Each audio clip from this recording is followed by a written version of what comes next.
அசுரர்களின் குருன்னு சொல்லக்கூடிய சுக்கிர பகவானை ராசி அதிபதியாக கொண்ட ரிஷப ராசி அன்பு சொந்தங்களுக்கு வணக்கங்க. எல்லாரும் எப்படி இருக்கீங்க? உங்களுடைய உடல் நலம் சிறப்பா இருக்கா? மனநலம் சிறப்பா இருக்கா? உடல் நலத்தை விடுங்க, மனநலம் தான் கெட்டு சீரழியுது. ரிஷபத்துடைய இப்ப இருக்கக்கூடிய மனநலம் இதுவாதான் இருக்கு. ரிஷப ராசி அப்படின்னாவே ரொம்ப நல்லவங்க, ரொம்ப ரொம்ப ரொம்ப நல்லவங்க. இதுதான் ரிஷபத்திற்கு பெரிய மைனஸாவே இருக்கு. ஏன்னா நல்லவங்க என்னைக்கு நல்லவங்களா இருந்திருக்காங்க. ரிஷபம் அப்படின்னாலே நல்ல மனம் படைத்தவங்க, சுயநலம் நிறைந்த உலகத்துல மற்றவங்களுக்கு உதவி செய்யணுங்கிற மனப்பான்மையோடு வாழக்கூடியதுல ரிஷபம் முக்கியமானவங்கன்னு வச்சுக்கோங்க. கூட பிறந்தவங்களுடைய முன்னேற்றத்துக்காக பாடுபடக்கூடியவங்க. கூட பிறந்தவங்க நல்லா இருந்துட்டா போதும், அவங்க நல்லா வாழ்ந்தா போதும், அதை பார்த்தாவே நமக்கு ஒரு திருப்தி. பார்த்துக்கலாம், நம்மளுக்கு கடவுள் ஏதாவது ஒரு வழி காட்டுவார். இதுதான் ரிஷபத்துடைய வாழ்க்கை நிலை. ஆண்களுக்கும் சரி பெண்களுக்கும் சரி, சின்னவங்களோ பெரியவங்களோ, ரிஷப ராசி சாகுற வரைக்கும் இதை தான் ஃபாலோ பண்ணுவீங்க. இல்லைன்னு உங்களால மறுக்க முடியுமா? ஆனா எல்லாரும் சொல்றாங்க இல்லையா, நல்லது பண்ணா நமக்கும் நல்லது நடக்கும். நான் இல்லைன்னு சொல்லல, நல்லது செய்தால் நல்லது வருங்கிற நிதர்சனமான உண்மைங்க. இன்னைக்கு உங்களுக்கு கஷ்டங்கள் வரலாம், கவலைகள் வரலாம், துரோகங்கள் வரலாம். ஆனா தெய்வம் பார்த்துக்கிட்டே இருக்கு. உங்க நல்ல மனசுக்கு ஒரு இடத்தை கண்டிப்பா கொடுக்கும். என்னமா சொல்ற, கடைசியில ஆறடியா அப்படின்னு கேட்பீங்க. இல்லைங்க, அப்படியெல்லாம் நினைச்சிடாதீங்க. அப்படி கெட்டது செஞ்சவங்க கோபுரத்துக்கும், நல்லது செஞ்சவங்க அடி பாதாளத்துக்கும் போகணுங்கிற அவசியமே கிடையாது. அப்புறம் தெய்வம் எதுக்கு? நீங்களே நிறைய உணர்ந்திருக்கீங்க. வாழ்க்கையில எப்பேற்பட்ட கஷ்ட காலத்திலையுமே அதுல தப்பிச்சிடலாம் அப்படின்னு நினைச்சிருக்கீங்க, தப்பிச்சும் வந்திருக்கீங்க. இல்லைன்னு உங்களால மறுக்க முடியுமா? உங்களுடைய நல்ல மனசுக்கு நல்லது நடக்கும். சோதனைகள் மட்டும்தான் இப்போ இருக்கிறது, அதெல்லாம் நிரந்தரமா இருக்காது, சரிங்களா? ஆனா ரிஷபம் எல்லாருக்கும் உதவி கூட பிறந்தவங்களோ தெரிஞ்சவங்களோ தெரியாதவங்களோ எல்லாருக்கும் உதவி பண்றீங்க இல்லையா? ஆனா ரிஷபத்துக்கு யாராவது உதவி பண்ணுவாங்களா அப்படின்னு கேட்டாக்கா சத்தியமா நான் ஒன்னும் சொல்ல மாட்டேன். ஏன்னா ரிஷபத்திற்கு இது நாள் வரைக்கும், இப்பையும் சரி இனி வரக்கூடிய காலங்கள்லையும் சரி, ரிஷபத்திற்கு உதவி செய்யறதுக்கு யாரும் வரமாட்டாங்க. இது நிதர்சனமான உண்மை. ரிஷபத்திற்கு உதவினாக்க அந்த தெய்வம் மட்டும்தான். சோ தெய்வத்தை மட்டும்தான் நீங்க நம்பி ஆகணும், வேற வழியே இல்லை, சரிங்களா? இப்படி இருக்கக்கூடிய நிலையில ரிஷபத்திற்கு எதிர்பார்ப்பு என்ன தெரியுமா? ஏதாவது ஒரு நாள் ஏதாவது ஒரு வகையில அதிசயம் நிகழாதா? என் வாழ்க்கை நல்ல வகையில மாறாதா? இப்ப இருக்கக்கூடிய நிலையை பார்த்தாக்க, எல்லாரும் என்ன ஒதுக்குறத பார்த்தாக்க எங்கேயாச்சும் போயிடலாம் போல இருக்கு, என் வாழ்க்கைய முடிச்சுக்கலாம் போல இருக்குன்னு கூட ரிஷபம் யோசிப்பீங்க. அதற்கு வழி பிறந்திருக்குங்க. என்னன்னா தலைப்பை பார்த்திருப்பீங்க, மறுபிறவி எடுக்கக்கூடிய நேரங்க. ஒரு சிலர் சொல்லுவாங்கல்ல, எப்பா சாமி செத்து பொழைச்சு மறு ஜென்மம் எடுத்த மாதிரி இருக்குது, பிறவி எடுத்த மாதிரி இருக்கு அப்படின்னு சொல்லுவீங்க இல்லையா? அப்படி ஒரு அமைப்பு தான் இப்ப நீங்க அனுபவிக்க போறீங்க. ஸோ ரிஷபத்துடைய வாழ்க்கையில ஒரு அதிசயம் நிகழப்போகுது. ஆனா உசிரே போனாலும் இந்த ஒரு விஷயத்தை மட்டும் ரிஷபம் செய்யக்கூடாது. அது என்னங்கிறத தெளிவா பார்த்து மனசுல பதிய வச்சுக்கலாம், சரிங்களா? இல்ல நீங்க குறிச்சு கூட வச்சுக்கலாம். சரி, அதை மட்டும் எக்காரணத்து கொண்டும் செய்யவே செய்யாதீங்க. அது இந்த ஜூன் மாதத்திலிருந்து உங்க வாழ்க்கையில அதிசயம் நிகழப்போகுது. நீங்க தெய்வத்துக்கிட்ட தினம் தினம் கேட்ட விஷயம் என்ன? எப்படியாச்சும் என் வாழ்க்கையை சரி பண்ணி கொடு கடவுளேன்னு கேட்டீங்க இல்லையா? அந்த எப்படியோங்கிறது இந்த ஜூன் மாதத்துல நிகழப்போகுது. அது என்னங்கிறத தெளிவா பார்க்கலாமோ? இப்ப ரிஷப ராசியை பொறுத்த வரைக்கும் உங்களுக்கு அதிர்ஷ்டம் தரக்கூடிய தெய்வம் யார் தெரியுங்களா? சிவபெருமான். அவரை வணங்கி இந்த பதிவை தொடங்கலாங்க. விதி என்னும் வினையால் வீழ்ந்த மதி என்றும் சிவத்தால் எழுந்திடுங்க. சிவ சிவ ஓம் நமச்சிவாய. இந்த வீடியோ பதிவை பார்க்கக்கூடிய இந்த தருணத்துல ரிஷபராசிக்காரங்களே இந்த மந்திர சொல்ல ஒரு 3 முறை உச்சரிங்க. உங்க மனசு முழுக்க அன்பே சிவமாக அந்த சிவபெருமான் எழுந்தருள்வார். ஒரு தெளிவு கொடுப்பார். அதோட நான் இருக்கேன் அப்படிங்கிற ஒரு தெம்பையும் ஏற்படுத்துவார். இந்த நேரத்துல சிவபெருமான் கிட்ட நீங்க வைக்க வேண்டிய வேண்டுதல் என்னவா இருக்கும் தெரியுமா? பலன் பார்த்து உன்னை வணங்கவில்லை சிவமே, உன்னை பார்த்த கணமே மகிழ்ச்சியில் ஆடுது என் மனமே, சிவ சிவ சிவபெருமானே அப்படின்னு உங்க மனசுல சிவபெருமான் கிட்ட ஒப்படைச்சிருங்க. மத்தத அவர் பார்த்து பாருங்க. படைத்த பிரம்மனுக்கு தெரியாத உங்க தலையில என்ன கிறுக்கி இருந்தாலும் அதை சிவபெருமான் நினைச்சாக்க மாத்தி எழுதிடுவாருங்க. உருவாக்கவும் தெரியும் அழிக்கவும் தெரியும்னு சொல்லக்கூடிய சிவபெருமான் கிட்ட நீயே துணை சிவனேன்னு போய் நின்றுங்க. உங்க வாழ்க்கை எப்படிங்க மாறாம இருக்கும்? சிவனை நோக்கி நீங்க ஒரு படி எட்டு வச்சா அந்த சிவபெருமான் உங்களை நோக்கி 1000 படிகள் எட்டு வச்சு வருவாருங்க. நமக்கும் இறைவனுக்கும் தூரம் அதிகமாக இருக்கலாம், ஆனா இவர் நினைச்சா துரும்ப அளவு கூட தூரம் இருக்காது. சோ அந்த வகையில ஈசனை தொழுது இந்த வீடியோ பதிவை நான் தொடங்குறேன். ரிஷபராசி அன்பு சொந்தங்களுக்கு இந்த சிவபெருமானுடைய பரிபூரண அருள் கிடைக்கட்டும். இனி நடக்கிறது எல்லாமே நல்லதாவே நடக்கட்டும். வாழ்த்துக்கள்ங்க. இப்ப பதிவுக்குள்ள போகலாம். இப்போ இந்த ஜூன் மாதங்கிறது ரிஷபராசிக்காரர்களுக்கு பணம் குடும்பம் எல்லாமே சூப்பரா இருக்க போகுது.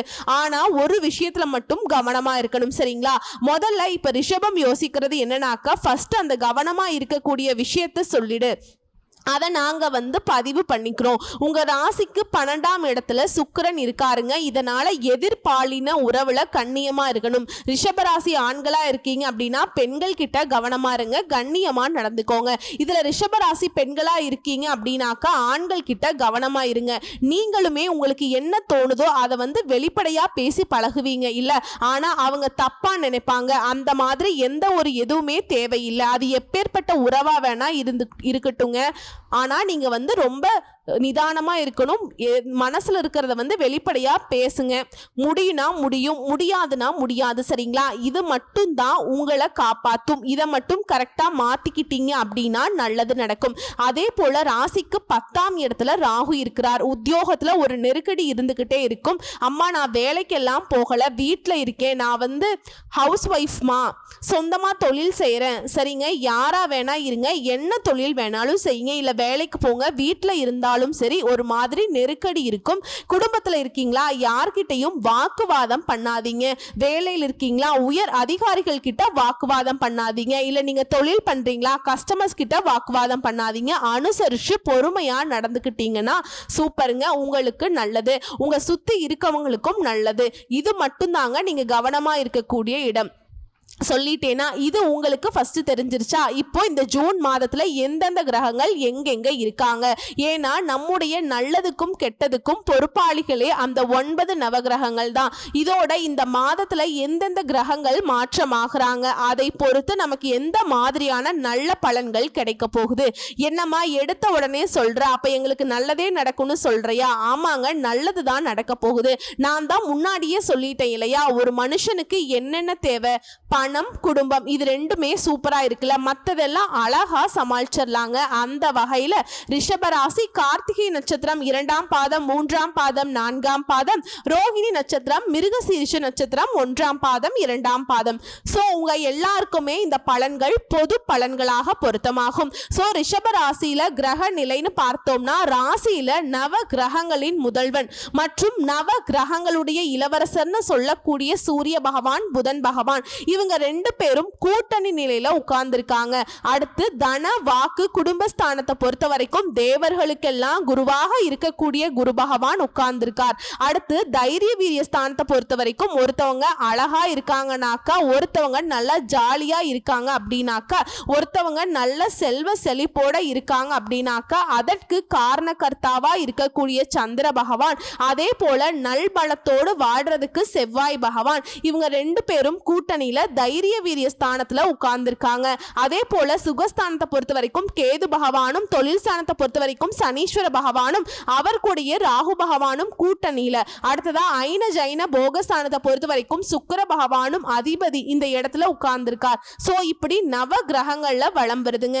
இந்த மாதத்துல கிரக மாற்றங்கிறது ஃபர்ஸ்ட் 2/6/2025 அன்னைக்கு புதன் பகவான் ராசியிலிருந்து தன வாக்கு குடும்பஸ்தானத்துக்கு மாற்றம்ங்க.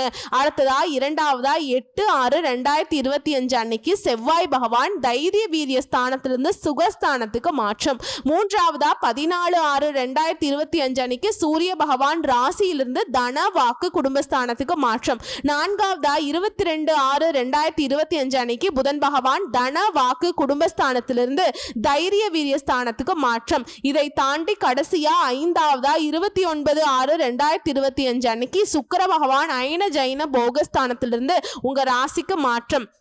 ஸோ கிரகத்துடைய அமைப்பு, கிரக மாற்றம், இதை தொடர்ந்து எந்த ஒரு விஷயத்தையுமே திறமையாக செய்து பாராட்டுகளை பெறக்கூடிய, மதிப்பும் மரியாதையும் பெறக்கூடிய ரிஷப ராசிக்கு நீங்க நேரத்துடைய மதிப்பை அறிந்தவங்க. ஸோ இந்த மாதம்ங்கிறது திட்டமிட்டு செய்யக்கூடிய காரியங்கள் எல்லாமே வெற்றி பெறும். உணர்ச்சி வசப்படாம நிதானமா எதையுமே செய்யறது நல்லது. எதுலையுமே எச்சரிக்கையாகவும் இருக்கணும், இதுவும் நமக்கு நல்லது. இதோட எதை செய்தாலும் சரி கொஞ்சம் கூடுதலா முயற்சி பண்ற மாதிரி இருக்கும். ஓகேங்களா? அடுத்து பயணங்கள் இருக்கும். ஓகேங்களா? அடுத்து அனைத்து தடைகளுமே அகல போகுது. தொழில் ரீதியா, வியாபாரம் ரீதியா இது தொடர்பாக கொஞ்சம் அலைச்சல் இருக்கும். அதே போல உங்ககிட்ட வேலை பார்க்குறாங்க பணியாளர்கள் இருக்காங்கல்ல, அவங்களுடைய செயல்பாடுகள் உங்களுக்கு கோபத்தை தூண்டும்படியே இருக்கலாம். ஆனா கோபப்படாம அந்த இடத்துல அனுசரிச்சு நடந்துக்கோங்க.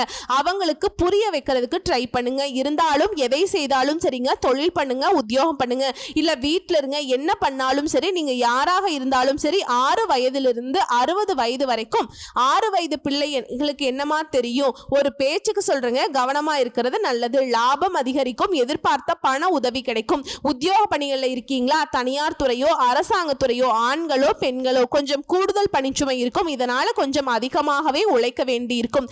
நேரம் காலம் பார்க்காம இதை அடுத்து நெருப்பு மற்றும் ஆயுதங்களை பயன்படுத்துறப்ப கவனமா இருக்கிறது நல்லதுங்க. இதோட குடும்பத்தை பொறுத்த வரைக்கும் மன நிறைவு ஏற்படும். ஏன்னா மன நிறைவு தரக்கூடிய வகையில தான் வீட்டில் இனி எல்லாமே நல்லதாகவே நடக்கும். குடும்ப வாழ்க்கையை பொறுத்த வரைக்கும் வாழ்க்கை துணையால நன்மைகள் உண்டாகும். குழந்தைகளுக்காக கொஞ்சம் அதிகமா பாடுபடுவீங்க. அவங்க எதிர்காலத்துக்காக சேமிக்கவும் தொடங்குவீங்க. விருந்தினருடைய வருகை இருக்கும். உறவுக்காரங்க நண்பர்கள் கிட்ட திடீர் கருத்து வேற்றுமை உண்டாகிறதுக்கு வாய்ப்பு இருக்கு. இதுதான் சொல்றேன், நிதானம் தேவைங்க. என்ன பேசுறாங்க அப்படிங்கிறத ஃபர்ஸ்ட் பொறுமையா கேளுங்க. அதுக்கப்புறம் அவங்க பேசுறது ஒர்த்தா, நம்ம பேசுனது பார்த்தீங்கன்னா அவங்க புரிஞ்சுப்பாங்களா அப்படிங்கிறத யோசிச்சு பேசுங்க. ஒரு சில இடங்கள்ல அமைதியா கூட இருங்க, அது சிறப்பு தான். சரிங்களா? இதுல ஒரு சிலர் உங்களுடைய குழந்தைகளை படிக்கிறதுக்காக வெளிநாட்டுக்கு அனுப்பி வைக்கணுங்கிற முயற்சியில இருப்பீங்க. அந்த முயற்சிகள் வெற்றி பெறும். பெண்களை பொறுத்த வரைக்கும் உணர்ச்சி வசப்படாம எதையுமே சிந்தித்து செயல்படுறது ரொம்ப நல்லதுங்க. ஆண்களோ பெண்களோ கொஞ்சம் உணர்ச்சி வசப்படுவீங்க. எடுத்தோம் கவுத்தோம்னு சில விஷயங்களை செஞ்சிருவீங்க. அதுவும் பாசம்னு வந்துட்டா போதும், எதையுமே பார்க்க மாட்டீங்க. அதெல்லாம் கொஞ்சம் நிறுத்தி பார்த்தீங்கன்னா அந்த பாசத்துல பாசம் இருக்கா வேஷம் இருக்காங்கிற அந்த நாடகம் தெரிஞ்சு போயிடும். அதே போல கடின முயற்சியின் பெயரால காரியங்கள் எல்லாமே வெற்றி பெறும். எந்த அளவுக்கு உழைப்பு போடுறீங்களோ அந்த அளவுக்கு உயர்வு இருக்குங்க. சரிங்களா? கல்லு போட்டாக்கா தண்ணி மேலே வரும்னு சொல்லுவோம். அந்த மாதிரி உழைப்பு போடுங்க, உயர்வு தன்னால உங்களை தூக்கிட்டு போய் மேலே வைக்கும். அதே போல அரசியல்வாதிகளுக்கு, உங்களை சார்ந்துள்ள கட்சி தொண்டர்களுக்கும் நெருங்கியவர்களுக்கும் மிகப்பெரிய உதவிகளை செய்து பாராட்டுகளை பெற போறீங்க. அதே போல மேலிடத்துல உங்களுக்கு சந்தோஷமான செய்திகள் சேரும். அடுத்து கலைத்துறையில இருக்கவங்களுக்கு படிப்படியான வளர்ச்சியை காண போறீங்க. வருமானம் நல்லா இருக்கும். ரசிகர்களுக்கு கொஞ்சம் செலவு செய்வீங்க. அதே போல சக கலைஞர்களாலையுமே நன்மைகளை அடைய போறீங்க. புதுசா வண்டி வாகனம் வாங்கக்கூடிய வாய்ப்புகள் கிடைக்கும். அடுத்து மாணவர்களுக்கு கல்வியில முன்னேற்றம் காண அதிக முயற்சி செய்து பாடங்களை படிக்க வேண்டிய சூழல் இருக்கும். ஆனா அந்த படிப்பு மட்டும்தான் உங்களுக்கு உயர்வை தரும். அதையும் மனசுல வச்சுக்கோங்க. வண்டி வாகனத்துல போறப்ப பொதுவா ரிஷபராசிக்காரர்களுக்கு கவனம் தேவை. ஆண்களோ பெண்களோங்க. சரிங்களா? இதோட தனிப்பட்ட முறையில ஒவ்வொரு விஷயத்தை நான் பிரிச்சு சொல்றேங்க. கல்வியை பொறுத்த வரைக்கும் இந்த ஜூன் மாதத்துல சூரிய பகவான் உங்க ராசியில இருக்கிறார். இதனால முதல்ல இருக்கக்கூடிய 15 நாட்கள் கல்வியில மிகவும் சிறப்பா இருக்க போறீங்க. பொது தேர்வு போட்டு தேர்வுகளுக்கு தயாராக கூடியவர்களுக்கு படிப்புல நல்ல முன்னேற்றம் இருக்கும். உத்தியோகம் தொழில புதிய முயற்சிகள் கை கொடுக்கும். புதிய வேலைக்கு முயற்சி பண்றீங்களா, நீங்க எதிர்பார்த்தபடியே நல்ல வேலை கிடைக்கும். அதே போல உத்தியோகத்தை பொறுத்த வரைக்கும் உங்களுடைய திறமைக்கு ஏற்ற அங்கீகாரம், பதவி உயர்வு உள்ளிட்ட சலுகைகள் கிடைக்கும். இதோட பொருளாதாரத்துல முன்னேற்றம் காணப்படும். குழந்தைகளுடைய வளர்ப்பு சிறப்பா செயல்பட போறீங்க.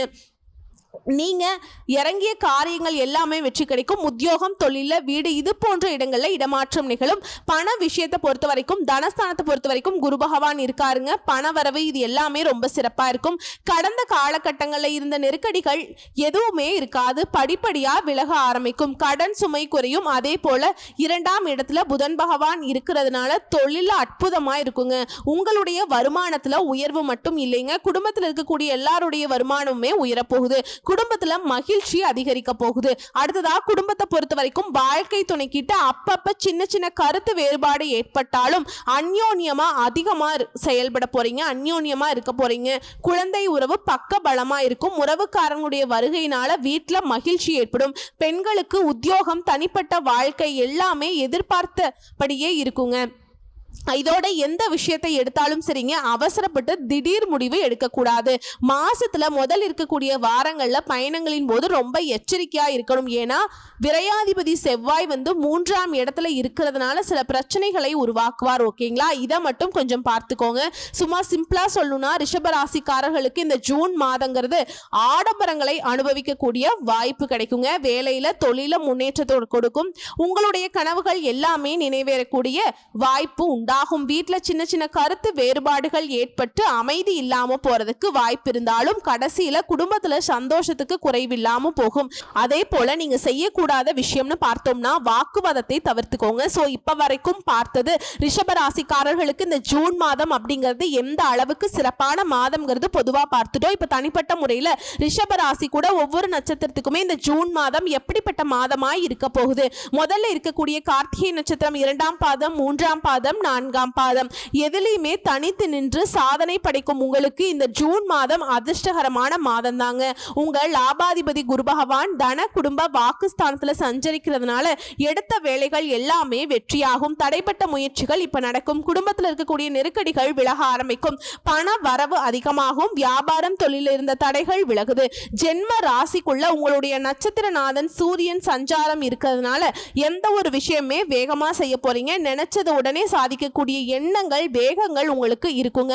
உடல் நிலையில் இருந்த பாதிப்புகள் சரியாகும். உங்க வேலையில அனைத்திலுமே வெற்றி பெறும். இந்த நேரத்துல தாயாருடைய உடல் ஆரோக்கியத்துல கவனம் வச்சுக்கோங்க. அதே மாதிரி தாயார் கிட்ட உங்களுக்கு இருக்கக்கூடிய சங்கடங்களுமே விலக போகுது. அடுத்து ஜீவனஸ்தானத்தை பொறுத்த வரைக்கும் ராகு சனி சஞ்சரிப்பு இருக்கிறதுனால செய்து வரக்கூடிய தொழில அக்கறை ரொம்ப தேவைங்க. உத்தியோகத்துல சிலருக்கு பிரச்சனை ஏற்படுறதுக்கு வாய்ப்பு இருக்கு. வேலையில கவனம் செலுத்துறது ரொம்ப அவசியங்க. நியாயமா செயல்படுவது உங்களுக்கு நல்லது. ஒரு சிலருக்கு எதிர்பார்த்த இடமாற்றம் ஏற்படும். மாணவர்களை பொறுத்த வரைக்கும் படிப்பின் மீது அக்கறையில மாற்றம் உண்டாகுது. நண்பர்களால முன்னேற்றத்திருந்த தடை படிப்படியா குறைய போகுது. செவ்வாய் பகவான் 3ஆம் இடத்துல சஞ்சரிக்கிறதுனால நீச்சமாகியும் இருக்கிறதுனால முன்னேற்றமான பலன்கள் அவரால் கொடுக்க முடியாது. இதுவே ஜூன் மாதம் 8 முதல் 4ஆம் இடத்துல சஞ்சரிக்கக்கூடிய கேதுவினால இவர் கூடவே செவ்வாயும் இணைவதனால உடல்நிலையில சங்கடங்கள் அதிகரிக்கிறதுக்கு வாய்ப்பு இருக்கு. அதனால ஆரோக்கியத்துல எப்பவுமே அக்கறை வச்சுக்கோங்க. அரசியல்வாதிகளுக்கெல்லாம் ரொம்ப எச்சரிக்கையா இருக்கணும். வீண் செலவுகளை குறைச்சிக்கோங்க. சரிங்களா, வீண் பேச்சையும் சிலருக்கு சங்கடத்தை கொடுக்கறதுக்கு வாய்ப்பு இருக்கு. அதையும் குறைச்சிக்கிறது ரொம்ப சிறப்பு.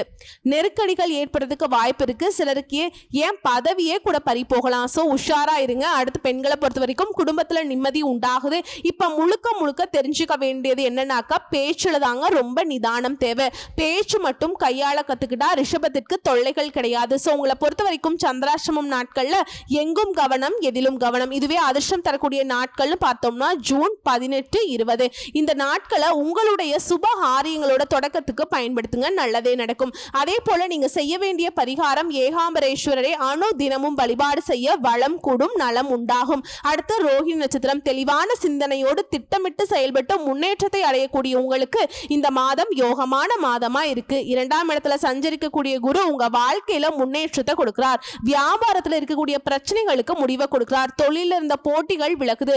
உத்தியோகத்துல இருந்த மறைமுக எதிர்ப்புகள் இப்ப இல்லாம போகும். உடல் நிலை சீராகுது. இழுபறியா இருந்த கோர்ட் கேஸ் வழக்குகள் உங்களுக்கு சாதகமா முடியும். உங்களுக்கு எதிராக செயல்பட்டவங்க இப்ப அவங்களுடைய செயல்பாடுகளை முறியடிக்க போறீங்க. புதிய தொழில் தொடங்கக்கூடிய முயற்சிகளை இப்போ உங்களுக்கு வாய்ப்பு அமையும். வேலைக்காக முயற்சி செய்யறவங்களுக்கு உங்க தகுதிக்கேற்ற வேலை கிடைக்கும். அதே மாதிரி 10ஆம் இடம் சனி பகவானுக்கும் ராகு பகவானுக்கும் குருவின் பார்வை கிடைக்கிறதுனால தொழில இருந்த நெருக்கடிகள் இப்ப இல்லாம போகும். மாணவர்களை பொறுத்த வரைக்கும் இந்த காலகட்டத்தில் படிப்புல கூடுதல் கவனம் செலுத்துறது நல்லது. இதோட வீண் சிந்தனைகளும் தவறான பழக்க வழக்கங்களும் இந்த நேரத்தில் உங்களுடைய முன்னேற்ற பாதையிலிருந்து இடத்த மாத்தலாம். இதனால உஷாரா இருந்துக்கோங்க. ராசிக்குள்ள சஞ்சாரம் பண்ணக்கூடிய சூரியன் உங்களை வேகமா செயல்பட வைக்கிறார். இதனால உடல் நிலையில பாதிப்பு ஏற்படுறதுக்கு வாய்ப்பு இருக்கு. இதனால எச்சரிக்கையா செயல்படணும். மேலும் ஒரு சிலர் புதுசா இடம் வாங்குறது, வீடு வாங்கக்கூடிய யோகம் இருக்கு. அரசியல்வாதிகளுக்கு தலைமை கிட்ட ஆதரவு உண்டாகுது. உங்களை பொறுத்த வரைக்கும் சந்திராஷ்டமம் நாட்கள்ல எங்கும் கவனம், எதிலும் கவனம். இதுவே அதிர்ஷ்டம் தரக்கூடிய நாட்கள்னு பார்த்தோம்னா ஜூன் மாதம் 11. இந்த நாளை உங்களுடைய சுப காரியங்களுக்கு பயன்படுத்துங்க, நல்லதே நடக்கும். உங்களை பொறுத்த வரைக்கும் பரிகாரம் அணு தினமும் மகாலட்சுமி தாயாரை வழிபாடு செய்ய நன்மைகள் உண்டு. அடுத்து மிருகசீரிஷ நட்சத்திரம் 1ஆம் பாதம் 2ஆம் பாதம். தைரியமாக திட்டமிட்டு செயல்பட்டு முன்னேற்றத்தை அடையக்கூடிய உங்களுக்கு இந்த ஜூன் மாதம் நன்மையை தரக்கூடிய மாதமா இருக்குங்க. உங்க நட்சத்திரநாதன் செவ்வாய் 3ஆம் இடத்துல ஜூன் மாதம் 8ஆம் தேதி வரைக்கும் சஞ்சாரம் பண்றாரு. அவர் நீச்சம் அடைந்திருப்பதால முன்னேற்றம் அப்படிங்கிறது எதிர்பார்த்த அளவுக்கு இல்லாம போகும். ஆனா அதன் பிறகு சுகஸ்தானத்துல சஞ்சரிக்கக்கூடிய கேதுவும் அவர் கூட இணைவதனால தன குடும்ப வாக்குஸ்தானத்துல சஞ்சரிக்கக்கூடிய குரு உங்களை பார்க்கறதுனால எடுக்கக்கூடிய முயற்சிகளையும் வெற்றியாக கொடுக்கிறார். குடும்பத்துல நிம்மதியான சூழலை உருவாக்குறார். நிதி நிலையில உயர்வை கொடுக்கிறார். செல்வாக்கு அதிகரிச்சு வைக்கிறார். எதிர்ப்பு வழக்கு இந்த நிலையில மாற்றம் உண்டாகுது. இத்தனை நாட்களா எதையோ பறி கொடுத்த மாதிரி இருந்த உங்களுக்கு இனி முன்னேற்றமான நிலை ஏற்பட போகுது. உங்க செல்வாக்கு உயருது. உறவுக்காரங்க வகையிலும் சரி, நண்பர்கள் வகையிலும் சரி, உங்களுடைய வளர்ச்சியை கண்டு ஆச்சரியப்படக்கூடிய அளவுக்கு உயர்வை பார்க்க போறீங்க. எடுக்கக்கூடிய முயற்சிகள் எல்லாமே வெற்றி கிடைக்கும். ஒரு சிலர் புதிய தொழில் தொடங்குவீங்க. இதே போல வேலைக்காக முயற்சி செய்யறவங்களுக்கு இந்த காலம்ங்கிறது யோகமான காலம். தொழிலை விரிவு செய்வீங்க. உத்தியோகத்தில் இருக்கவங்களுக்கு எதிர்பார்த்த இடமாற்றம், பதவி உயர்வு கிடைக்கும். உங்களுடைய சிந்தனையில தெளிவு உண்டாகும். புதுசா இடம் வாங்குறது, வீடு கட்டுறது, இது போன்ற முயற்சிகளை வெற்றி கிடைக்குங்க. வங்கியில கேட்டிருந்த கடன் கிடைக்கும். அதே போல வேளாண்மையில முன்னேற்றம் உண்டாகுது. குடும்பத்துல சுபிக்ஷமான நிலை இருக்குது. கணவன் மனைவிக்கிடையே இருந்த நெருக்கடிகள் விலகுது. மாணவர்களுக்கு இந்த காலகட்டத்தில் படிப்புல கூடுதல் கவனம் செலுத்துவது நல்லது. உங்களை பொறுத்த வரைக்கும் சந்திராசிரமம் நாட்கள்ல எங்கும் கவனம், எதிலும் கவனம். இதுவே அதிர்ஷ்டம் தரக்கூடிய நாட்கள்னு பார்த்தீங்கன்னா ஜூன் மாதம் 16, 19 இந்த 2 நாட்களையும் உங்க சுப காரியங்களோட தொடக்கத்துக்கு பயன்படுத்துங்க, நல்லதே நடக்கும். ஸோ உங்களை பொறுத்த வரைக்கும் பரிகாரம் அணு தினமும் வைத்தீஸ்வரரை வழிபாடு செய்ய சங்கடங்கள் நீங்கும், சந்தோஷம் நிலைக்கும். ஸோ இப்ப வரைக்கும் பார்த்தது ரிஷபராசிக்காரர்களுக்கு பொது பலன்கள், நட்சத்திர பலன்கள், பரிகாரங்கள் எல்லாமே பார்த்திருக்கோம். இப்போ பொதுப்படியா பரிகாரம்ங்கிறது ஒவ்வொரு வெள்ளிக்கிழமையும் மகாலட்சுமி தாயாருக்கு தீபமேற்றி வழிபாடு செய்ய பொருளாதார சிக்கல்கள் தீரும், செல்வ செழிப்பு மேலோங்கும், பண வரத்து கூடும், மனசுல மகிழ்ச்சி உண்டாகும். உங்களுக்கு அதிர்ஷ்டம் தரக்கூடிய கிழமைகள் திங்கள், புதன், வியாழன். அதே போல சந்திராசிரமம் நாட்கள்ல ரொம்ப கவனமா இருக்கணுங்க. இதுவே அதிர்ஷ்டம் தரக்கூடிய தினங்கள்னு பார்த்தோம்னா ஜூன் மாதத்துல 23, 24 இது உங்களுக்கு நல்ல காரியங்களுக்கு பயன்படுத்திக்கோங்க. ஸோ ஒட்டுமொத்தமா இந்த ஜூன் மாதம் ரிஷபராசிக்காரர்களுக்கு அதிர்ஷ்டத்தை தரக்கூடிய மாதமாதாங்க இருக்கு. அழகா பயன்படுத்துங்க, வாழ்க்கையில முன்னேறுங்க. தெய்வத்துடைய அனுகிரகம் உங்களுக்கு பக்கபலமா இருக்கு. வாழ்த்துக்கள். நன்றி, வணக்கம்.